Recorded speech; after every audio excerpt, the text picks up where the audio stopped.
So the exciting day is finally here. Oh my god, I am so excited and terrified to finally be making this video and to give you my first ever collection of horror stories. Aha, they're here and I will link them below on Amazon and you can have them. This has been coming for such a long time. I think it was about 3 years ago that I first told you in a vlog, you know what, I think within the next few months I'm gonna put these short stories out. And then time just kind of went on and I got sucked into other projects and I just didn't get my butt in gear. And then there's all the self-doubt and the kind of like, oh, is it really right? Is it good enough? Edit, edit, edit, edit, edit. And it's become just ridiculously obsessive. And at this point, I have got to put my foot down with myself and say, look, there is no 1 + 1 = 2 answer when it comes to art and writing and things like that. There is no correct version. You don't know when it's the best it's ever gonna be. I just have to hope, look, I have sat on these stories for so long and quite a few people have seen them and edited them and things, and it's time to just go, okay, let it loose into the world and hope that everybody doesn't hate it. So yeah, it is called The Putrescent Vein, which is the same name that I use for my blog, which I put kind of random stories on, random short stories. My other blog is The Angry Vampires blog, and there is a story involving them also in the short story collection, because I really had to give them a little bit of a say in there. So at the moment it's only going to be out for Kindle and ebooks, like it's only electronic. I have not gone forward and made print copies yet. I kind of had to do a lot of research on like, how is this possible? What do you do? I don't know. And I did find there is a way to have print copies kind of printed on demand. That's just kind of, I don't know, it's a little bit scary because once I do that, then it's set in stone, whereas if you upload it as a Kindle, you can still edit it. So there's a little bit of paranoia holding me back from putting it up for print, but equally, that's stupid. It's really stupid. So tell me if you really do want a print copy, if you really refuse to use electronic kind of book stuff, and I know I prefer real books, to be honest, and it would be very exciting for me personally to actually have a physical copy of my own book and hold it and go, here's my baby and I made it and it's finished and it's all bound and everything, oh my god. So yeah, if enough people say, dude, I really want a fucking proper book, then I will do that thing and make it happen. But yeah, as I say, for now it will be kind of on Kindle. Now the only problem that I had with that, and I was suddenly like, hang on, how the fuck do I do this? Obviously, with it being a collection of short stories, usually you would have page numbers next to all the titles on the contents page. You know, it's like story number 3, page 12. Can't do that with a Kindle thing because of the fact that people's screens are going to change, people's font sizes, the pages all jiggle around, you can't give people page numbers. So the only way I've been able to think, okay, this is how people can skip to a story, is if you use the little kind of search function thing, you know, the like find words thing, and put in the title of the short story you want to read, it should jump to there. It's been working for me, so I hope it works for everyone. If it doesn't, I guess you will just have to, I'm sorry, you will just have to read them in order. And I've also, next to each title on the contents page, I've given you a rounded word count for how big every story is, because I know lots of people, if you're anything like as lazy as me, you will probably look for the shortest story and go there first, just to be like, is this actually worth fucking reading?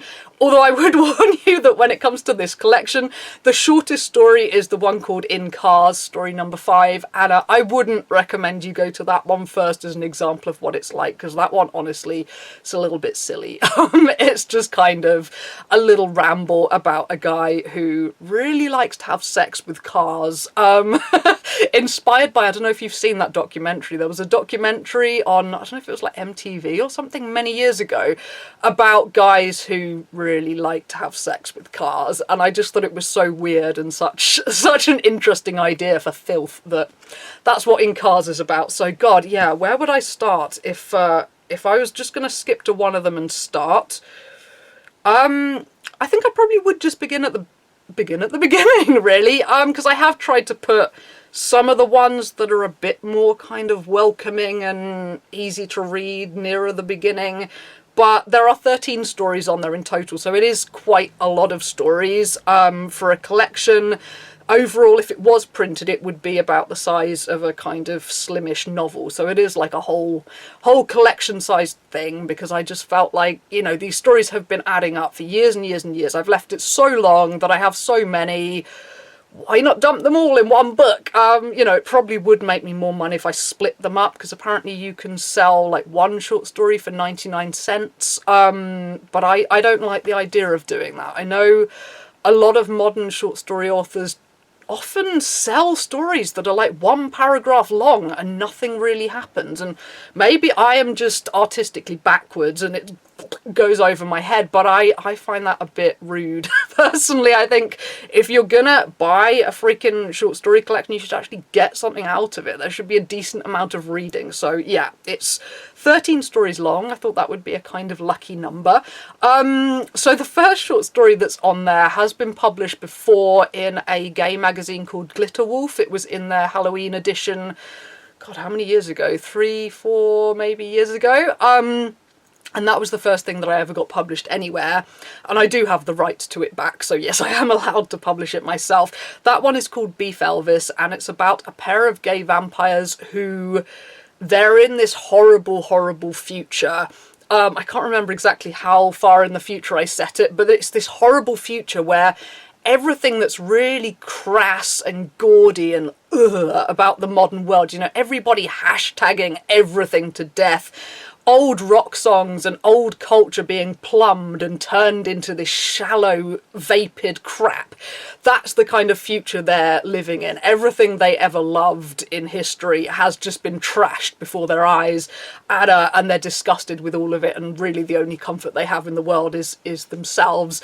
But it's quite a fun story. That sounds quite depressing, but it is quite fun, and hopefully that story will be turned into a novel eventually. I've written at least 2 stories about those characters, and I do really like them, so one day they will get their own novel.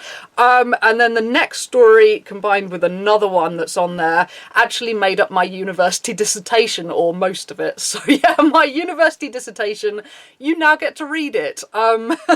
My creative writing tutor said she knew immediately when she saw the dissertations which one was mine, because there was this pile of like stacked dissertations, everyone looking identical, you know, just bound in kind of beautiful burgundy leather. And in the little window on mine it said Fetus and the Vagina of Apocalypse. And she said, I saw that, and I was like, I know exactly whose that is. So Fetus is another kind of, it's sort of like a little gay love story, but a very, very weird one. And it might make people kind of wince a little bit at certain parts, but it's about a guy who has this weird theory about how he can become immortal, and it's quite disgusting how he goes about it.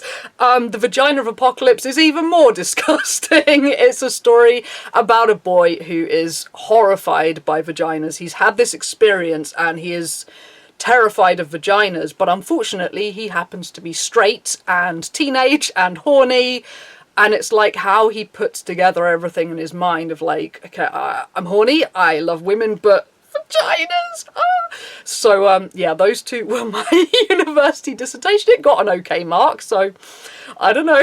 So as for what else is on there, there's a couple of kind of vampire stories and some ghosts and some general horror type stuff. There's also a couple of reimaginings of sort of slightly gothic-y novels. There's one called The Frankenstein Experiments, which is sort of like Frankenstein meets Jeffrey Dahmer with a guy who never wants a friend to leave him, so he wants to have these friends who never abandon him, and he turns to reanimating the dead in order to do that.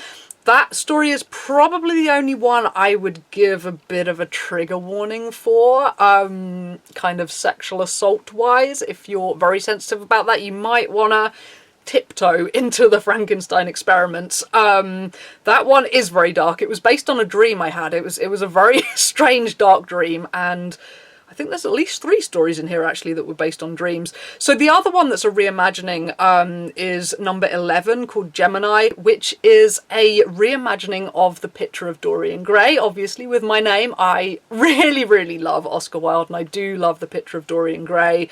But because it was written in sort of in the Victorian period, it has to be quite underhand when it talks about all the things he gets up to that are so terrible, all the kind of the sex and everything. It's all alluded to and it's not really talked about. So I thought it would be quite fun to sort of rewrite Dorian Gray, giving him a different power source. He doesn't have a picture in his attic, he has something else that gives him this power, and he lives in modern day Hollywood, and all the things he gets up to are very, very graphic, so it's kind of a lurid, I guess you'd call it, fanfic of Dorian Gray. And then, God, what else is there on there? There's, yeah, lots of horror-y stuff, lots of gay stuff. There's quite a lot of gay stuff in there. It's quite a kind of queer collection. And then the final story on there is, yeah, the one by Eden, my angry vampire character. He is the first character who was ever in my head. He's been with me for, I don't even know how long, 15 years probably. And he finally came out of his cocoon and started crawling onto the page around about 2011. I would never have written a single song. I never would have started singing, learned guitar, let alone put out albums without the help of Eden and the vampires who took over my life and changed everything. And yeah, I hope that in the future they will actually get their whole novels put out, because I have written a myriad of novels about them. Most of them are shit and need rewriting, but there's one of them that is finished and I'm just giving it another edit through, and I really like it, and I hope I can publish it maybe later this year when it's totally definitely finished and good enough. But that's the book that's set in 1847, the year that Eden was turned, so it's like the beginning of the vampires' history together, like how they all met and came together. And so the plan is to kind of chart most of their history until I catch up to the modern day where they sort of live on their blog. And yeah, so there's loads to do with them, and as such I wanted to give Eden a little story on that. I say little because I have no control over Eden. I was like, okay, I've got one more slot left on the book, I'll just let you write a little story. Here you go, Eden, write a little story. And he took it and just ran with it and rampaged, and it's quite a long story, but I feel like it's a good ending to the book. So anyway, I hope you enjoy all of them. And yeah, I probably should have kind of introduced this by maybe reading a few paragraphs of one of the stories, but I really don't like reading my own stories aloud. I don't like doing it because I tend to hear everything in such a specific voice, and I can't impersonate that voice. It doesn't sound right. I don't know, but you know, if people say please read something, then I'll have to have a look through and see if there's something I can read a little bit of maybe. Yeah, I don't think there's much else to say. Oh my god, I've talked for a long time. Oh, I think just because I'm terrified the minute I stop making this video, it will be time to put the book onto Amazon. It will be time to actually do it. Stop talking about it and do it. And that's still scary. But anyway, yeah, thank you to anybody who has been waiting eagerly for this book and who actually does want to read it, because it has been kind of funny the whole time on YouTube that, you know, if I mention writing, people are often like, oh, can I read some? And it's like, well, you know, there's a bit of random stuff on the blogs, but as far as actual writing, no. No, you can't see it. It's not there yet, and that's been the case for so many years. So I hope that it's not a huge letdown now you actually do get it. And yeah, if you have been waiting for this and if you do buy it, thank you very much. Thank you very much. I hope it's good. I hope you like it. I hope you like something. Or as I've said in the front part, I hope you find something that makes you laugh, masturbate, or possibly vomit. So yeah, that's the book. I will link it in the little drop down, and yeah, okay, fingers crossed that you like it. So I'm gonna go away now and upload my book to Amazon. Okay, bye bye.